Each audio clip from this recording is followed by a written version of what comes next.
भाई अब तो इसने भी आपको दिबाज के एहसान से आज़ाद कर दिया। मान लें कि हमारी जिंदगियां दिबाज की मोहताज नहीं है।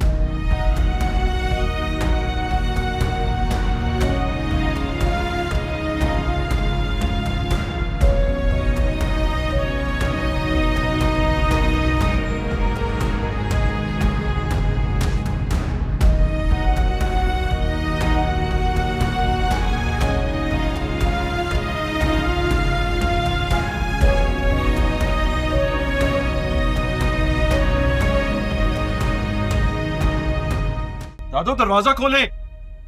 चले जाओ, मुझे तंग मत करो। दादो दादो प्लीज दरवाजा खोले, मेरी बात तो सुने। दादो मैंने कहा ना मुझे तंग मत करो। रास्ता। दादो प्लीज दरवाजा खोले, मेरी बात तो सुन ले। दादो के कमरे की चाबी लेके आओ। दादो दादो प्लीज दरवाजा खोले।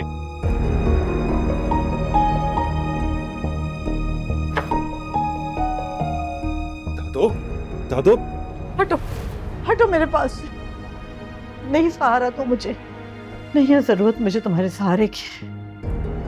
दादो प्लीज बात तो सुने मेरी। क्या सुनो तुम्हारी बात? आज जो कुछ मैंने सुना है और देखा है उसके बाद मर जाना ही मेरा बेहतर है। दादो प्लीज। नफरत हो रही है मुझे तुमसे। जिस बच्चे को आज तक मैं सीने से लगाए बैठी रही, वो इंसान को इंसान नहीं समझता, हकीर समझता है। जाओ यहाँ से, नहीं है मेरा तुम्हारे साथ कोई रिश्ता। जाओ दादो प्लीज। जाओ यहाँ से, जाओ, निकलो मेरे कमरे से बाहर। सीमा आपा को कॉल कर दिया मैंने, वो आ रही है। क्या मतलब? अब आप सबको बताएंगी कि आप नाराज हैं मुझसे? बहन है तुम्हारी वो, बहन मुझसे ज्यादा तुम्हें जानती है। वो हमेशा मुझे कहती रही दिबाज को समझाए, दिबाज को समझाए, लेकिन मैं हमेशा उससे कहती थी कि नहीं, मेरे दिबाज जैसा कोई नहीं, मेरे दिबाज जैसा कोई नहीं। आज तुमने मुझे गलत साबित कर दिया कि बाकी तुम्हारे जैसा कोई नहीं। जाओ जाओ दिबाज, मेरे कमरे से चले जाओ। मुझे तुमसे नफरत है, मुझे तुमसे नफरत है। घिन आ रही है मुझे, घिन आ रही है। जाओ दादो प्लीज, आपकी तबीयत। जाओ यहाँ से, पानी लेके आओ, पानी जाओ जल्दी। जाओ।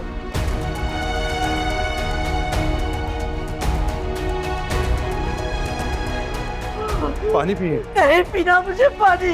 जाओ यहाँ से, निकलो। जाओ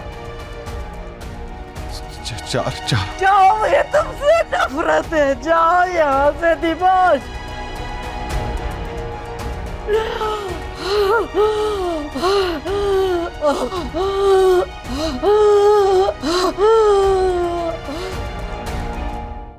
क्या बात है, क्यों परेशान हो?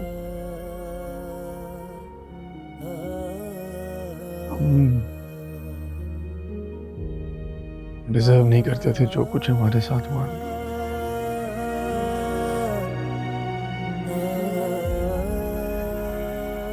मत सोचा करो उसके बारे में शामिर।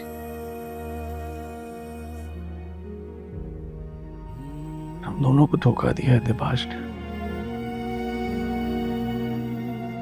उसने आपको कहा कि राबी ने उसके साथ एक डील कर ली और राबी को बोला कि वो फ्लैट हमारे लिए ले रहा है।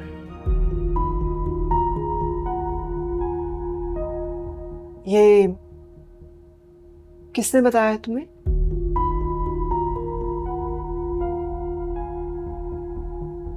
राबी ने। अम्मी वो थक गई है उसके एहसानों का बोझ उठा उठा कर। शामिर, राख में दबी हुई चिंगारियां मत सुलगाओ।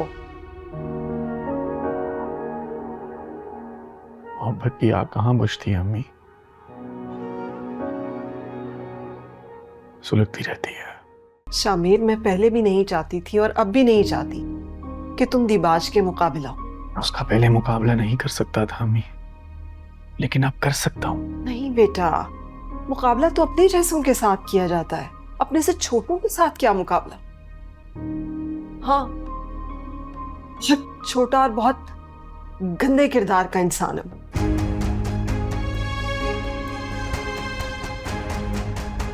खुश नहीं है राबी उसके साथ,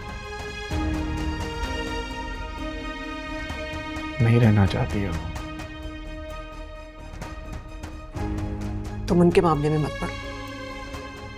राबी क्या चाहती है और क्या नहीं चाहती, उसका फैसला उसके घर वालों को करने दो, जिन्होंने उसका रिश्ता दिबाज के साथ किया है। शामिर, बाखुदा बाखुदा इश्क तुम हो।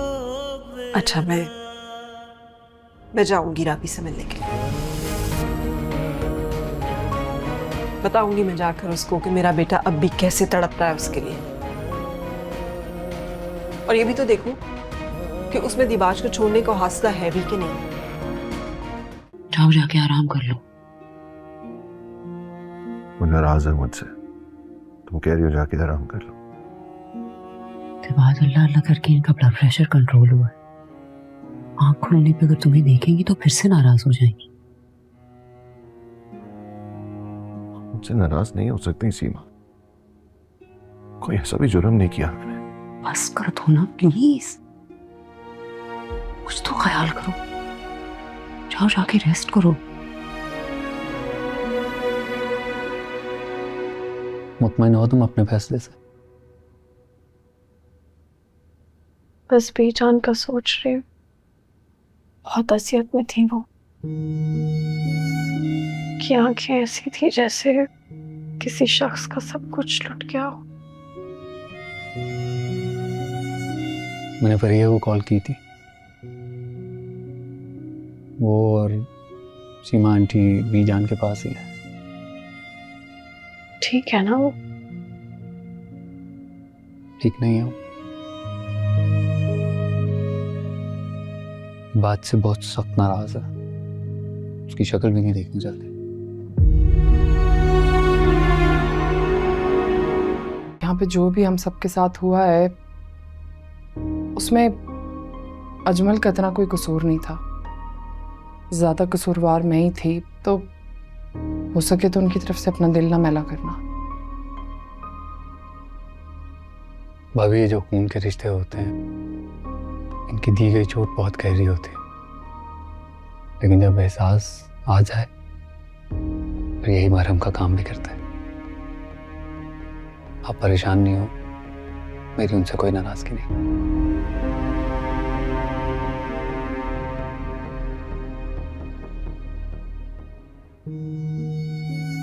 रुबाब, मुझे तुमसे भी एक बात का एतराफ़ करना है। मुझे पता है मैं कोई इतनी अच्छी भाभी नहीं हूँ, लेकिन मैंने दिबाज के रिश्ते को इतनी अहमियत सिर्फ इस वजह से दी थी कि मुझे लगता था कि वो वाकई सच्चे दिल से तुमसे मोहब्बत करता है। मुझे बिल्कुल भी नहीं पता था कि वो तुम्हारी और शामिर की नफरत में ये सब कुछ कर रहा है। मेरे साथ साथ शामिर ने भी बहुत कुछ बर्दाश्त किया। अकमल ने बताया मुझे ये सब। बाब, अगर मैं तुम्हें कहूँ कि तुम मुझे माफ कर दो तो क्या तुम मुझे माफ कर सकोगे?